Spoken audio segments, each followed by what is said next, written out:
Good morning, mushrooms, ladies and gentlemen, boys and girls, brothers, sisters, mothers, misters, and to all my cousins out there around the world. It's time to plug in and get this train chugging. His death was filmed. By whom? Doesn't matter. The important thing is we have the footage. Yes, and footage comes from when we had the reel-to-reel projectors and things were actually recorded on proper film. Approximately 30 centimeters is 1 foot. And so we measured how long a film was, not necessarily by its time, but by how many feet, literally feet of film it took to record something. As questions rise, or I would say even better, arise, they just come up into existence as to, regarding, about, with respect to, concerning, about, as to whether the officer will face charges, just a co-location there, to face charges, he may be charged. Several videos shed light on that. This is just a really nice phrase, to shed, much like dogs lose hair, dogs shed. Use it for other animals, not people. When you lose some hairs, it's not shedding, but dogs and cats shed, hence the allergies. But to shed light on something or to cast light on something, to cast means literally kind of to throw, and to put light on something though is to illuminate it, to bring it into the public awareness so that people can see it because they didn't know about it, so it was in the darkness.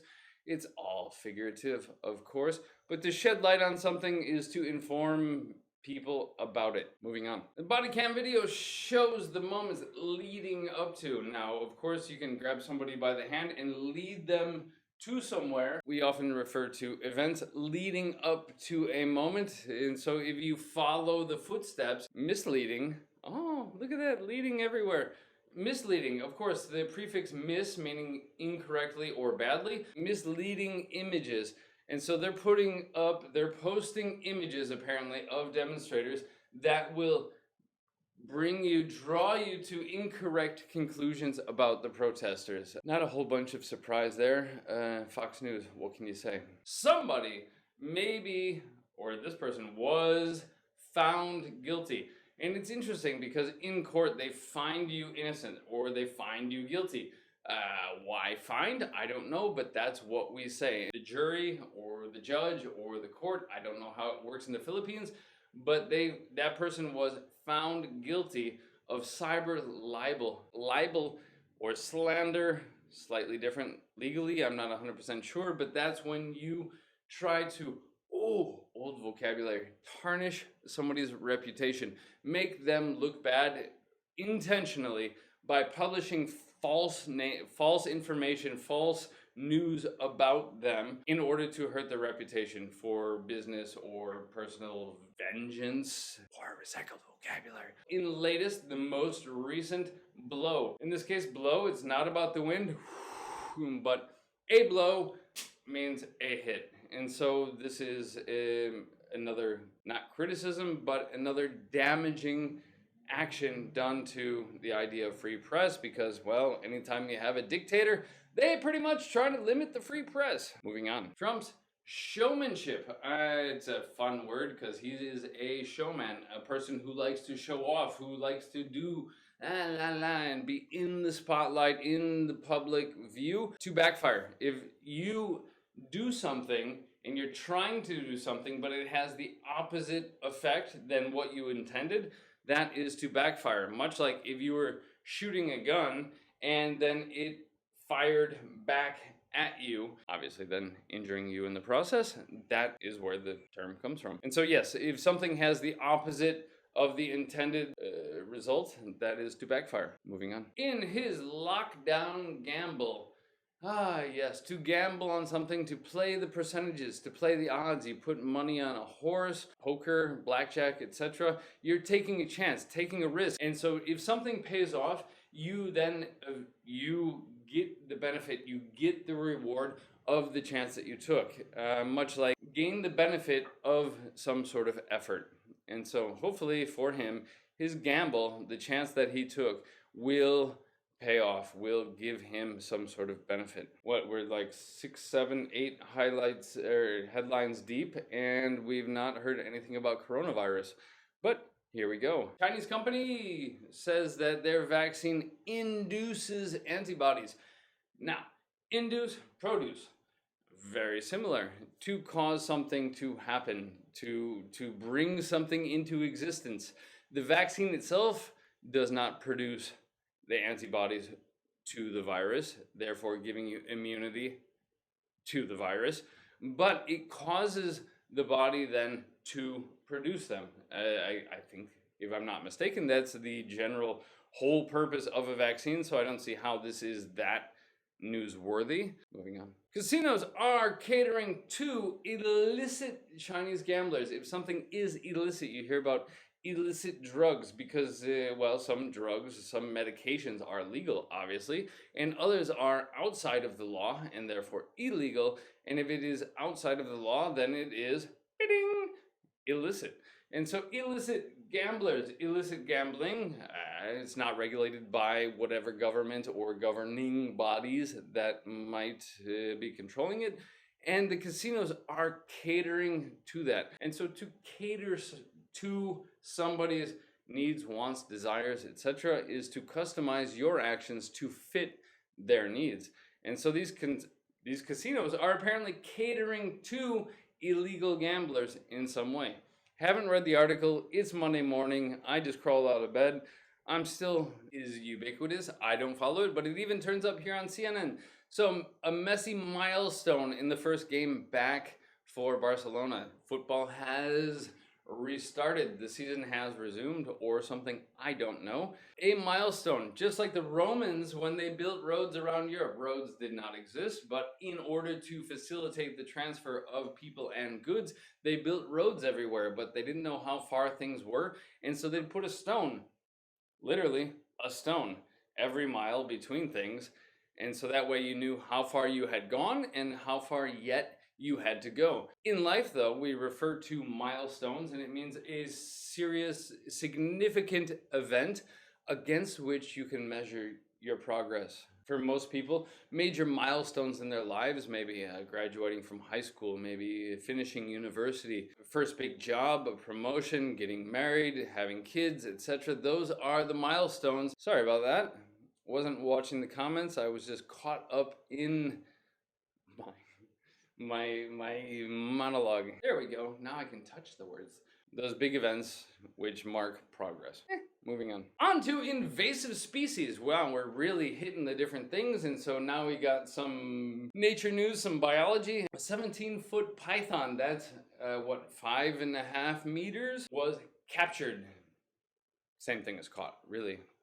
Much like a fugitive, a criminal is caught, is captured. It put up a fight, a fierce fight, a hard fight before being captured. Nice passive. By whom? We don't know. We don't care. The point being is they caught or captured that enormous snake. And so we don't have to worry about it anymore. Not that we live in the Everglades and we would have to worry about it, but yeah. Was partially blinded. Partially blinded. If you're blind, you can't see. If they're partially blinded, well, you have two eyes, and so I'm assuming one of them has a problem now. I don't know. Sad news when a journalist then gets partially blinded, just trying to do their job, to be injured in the line of work, trying to provide information to the public. That is a fairly tragic situation. Moving on. Wow, it really is a whole bunch of different topics today. Some days it's all Trump, some days it's all COVID, and now we've got a tattoo shop. And so to cover something up is to hide something. Yeah, just like you often hear it used as a noun with a hyphen, cover up.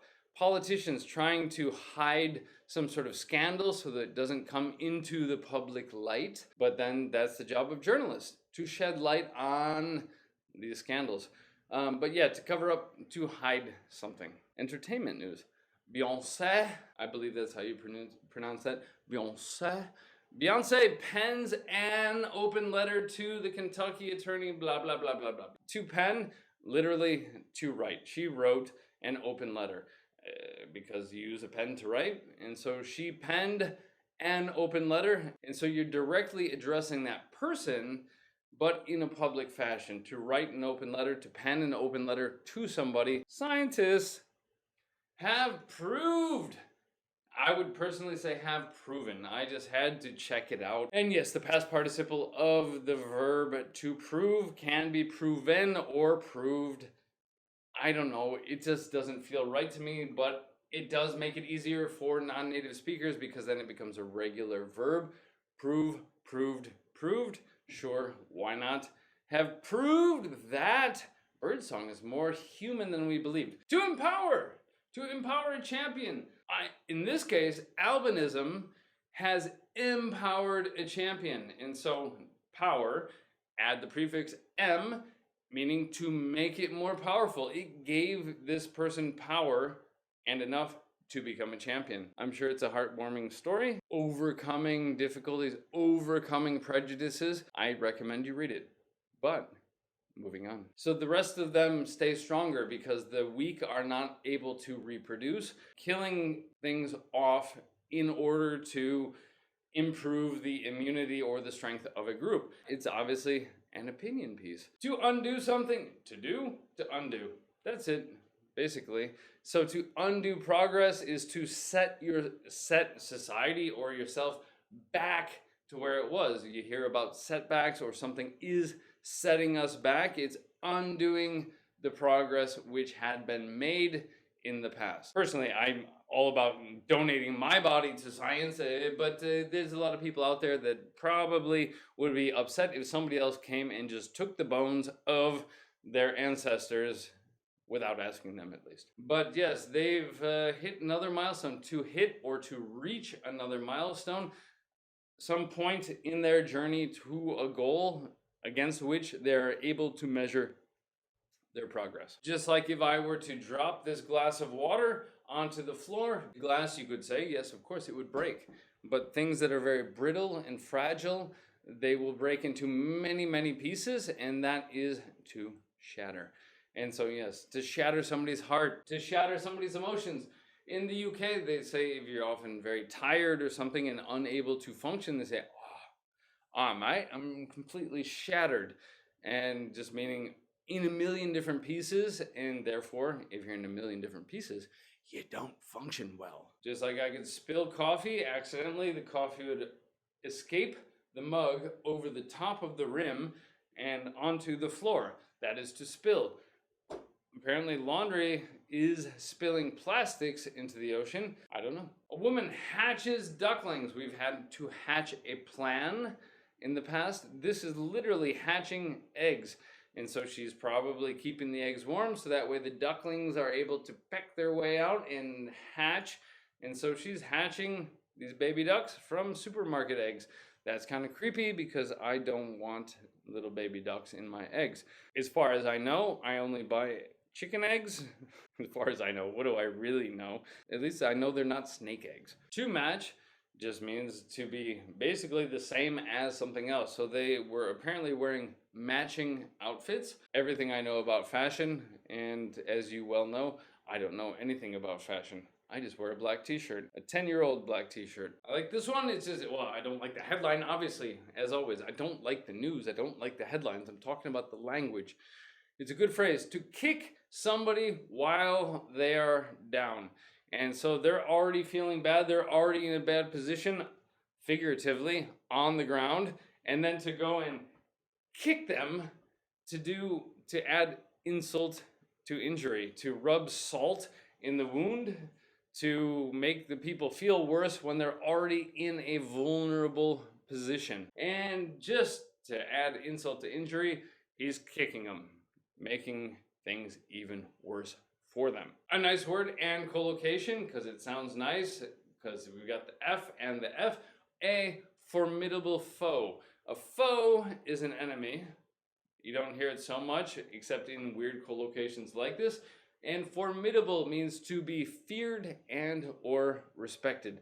And so if somebody is a formidable foe, they're not going to be easily defeated. Bing! Formidable. And yes, it is our foe. It is our enemy. We don't like the virus. Moving on. CNN strives to hold elected officials accountable. To strive is to try really, really hard. It doesn't imply any degree of success or anything like that. Striving to do something, struggling to do something.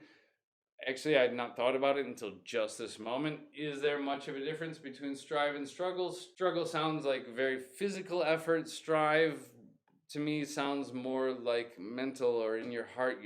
You're trying, you want it. Yeah, I don't know.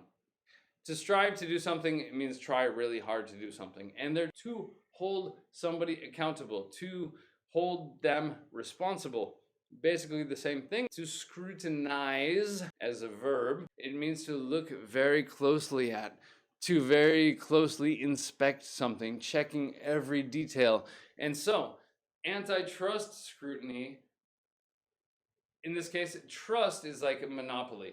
When they have competitive advantage to the point where that other companies or other competition cannot exist. And so therefore a company is able to capitalize on and monopolize on their situation. Okay, and sorry, we're gonna make some people angry there. I know technically by the creator of this file format. He says it's a GIF, but I'm sorry, it looks like GIF, and so I say GIF, but just know that I know that the creator of this file format calls it a GIF. Whatever. For English Otherwise, that was breaking down the news. I do appreciate anybody that's tuning in. Watch us on YouTube. Click the like, follow, subscribe, little bell icon so you don't miss anything as it's published. Because whilst some videos always come out at 6 o'clock, other ones are published here and there, and you never know when they might come out. So that's that. I hope you all have a great day and great start to your week. Much love. And if I don't see you sooner, see you tomorrow at 8 a.m. Bye-bye.